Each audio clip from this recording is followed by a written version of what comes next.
នៅថ្ងៃនេះគឺជាខួប13ឆ្នាំនៃការយាងចូលព្រះទីវង្គតរបស់ព្រះករុណាព្រះបាទសម្ដេចព្រះនរោត្តមសីហនុព្រះមហាវីរក្សត្រព្រះវររាជបិតាឯករាជ្យបូរណភាពទឹកដីនិងឯកភាពជាតិខ្មែរព្រះបរមរតនកោដ្ឋនៅក្នុងឱកាសខួបលើកទី13ឆ្នាំនៃការយាងចូលព្រះទីវង្គតរបស់ព្រះបរមរតនកោដ្ឋនេះនៅព្រឹកថ្ងៃនេះប្រតិភូមកពីស្ថាប័នព្រឹទ្ធសភារដ្ឋសភារាជរដ្ឋាភិបាលព្រមទាំងក្រសួងស្ថាប័ននិងសមាគមនានាបានអញ្ជើញថ្វាយកម្រងផ្កានិងគោរពព្រះវិញ្ញាណក្ខន្ធនៅមណ្ឌបព្រះបរមរូបការអញ្ជើញថ្វាយកម្រងផ្កាគោរពព្រះវិញ្ញាណក្ខន្ធនេះគឺជាការសម្ដែងនៅការគោរពដឹងគុណដ៏ខ្ពង់ខ្ពស់បំផុតថ្វាយចំពោះព្រះបរមរតនកោដ្ឋដែលព្រះអង្គបានលះបង់និងបូជាព្រះកាយពលដ៏ធំធេងបំផុតចំពោះជាតិមាតុភូមិកម្ពុជាដោយឡែកប្រជារាស្ត្រមន្ត្រីរាជការនិងថ្នាក់ដឹកនាំតាមរាជធានីខេត្តវិញក៏មានរៀបចំនៅពិធីថ្វាយកម្រងផ្កានិងគោរពព្រះវិញ្ញាណក្ខន្ធដូចគ្នានេះដែរនៅតាមទីតាំងរៀងៗខ្លួននៅថ្ងៃខួប13ឆ្នាំនៃការយាងចូលព្រះទីវង្គត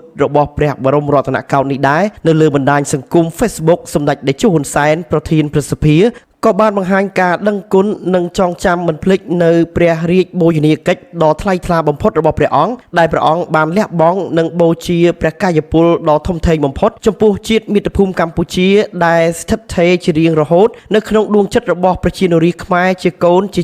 ចៅទួតរបស់ព្រះអង្គសម្ដេចតេជោហ៊ុនសែនក៏បានលំអោនកាយវាចាចិត្តថ្វាយមហាបរិកុសលដល់ឧត្តមឧត្តមឧទ្ទិសថ្វាយចំពោះដួងព្រះវិញ្ញាណក្ខន្ធព្រះអង្គនិងបួងសួងដល់គុណបុណ្យព្រះរតនត្រ័យនិងវត្ថុស័ក្តិសិទ្ធិទាំងឡាយក្នុងលោកសូមដួងព្រះវិញ្ញាណក្ខន្ធព្រះបរមរតនកោដ្ឋសូមព្រះអង្គយាងទៅកាន់សុគតិភពកុំបីឃ្លៀងឃ្លាតឡើយគូបញ្ជាក់ថាព្រះករុណាព្រះបាទសម្ដេចព្រះនរោត្តមសីហនុព្រះមហាវីរក្សត្រព្រះបរមរតនកោដ្ឋទ្រង់យាងចូលព្រះទីវង្គតនៅថ្ងៃច័ន្ទទី15ខែតុលាឆ្នាំ2012នៅទីក្រុងប៉េកាំងប្រទេសចិនក្នុងព្រះជន្មាយុ90ព្រះវស្សាការយាងចូលព្រះទីវង្គតរបស់ព្រះអង្គបានក្លាយជាទុក្ខសោកសៅយ៉ាងខ្លាំងដល់ប្រជារាស្ត្រខ្មែរទាំងមូលដើម្បីតបស្នងព្រះមហាករុណាធិគុណនិងព្រំវិហារធម៌ដ៏ថ្លៃថ្លាឧត្តមឧត្តមវិសេសវិសាលរបស់ព្រះអង្គដែលបានលះបង់ព្រះកាយពលព្រះបញ្ញាញាណរាជរដ្ឋាភិបាលកម្ពុជាបានយកថ្ងៃទី15ខែតុលាជាថ្ងៃបុណ្យជាតិនិងជាថ្ងៃកាន់មរណទុក្ខរបស់ប្រជាពលរដ្ឋខ្មែរទាំងមូលស្នាប្រហោះធំដែលបានធ្វើឲ្យប្រជារាស្ត្រខ្មែរ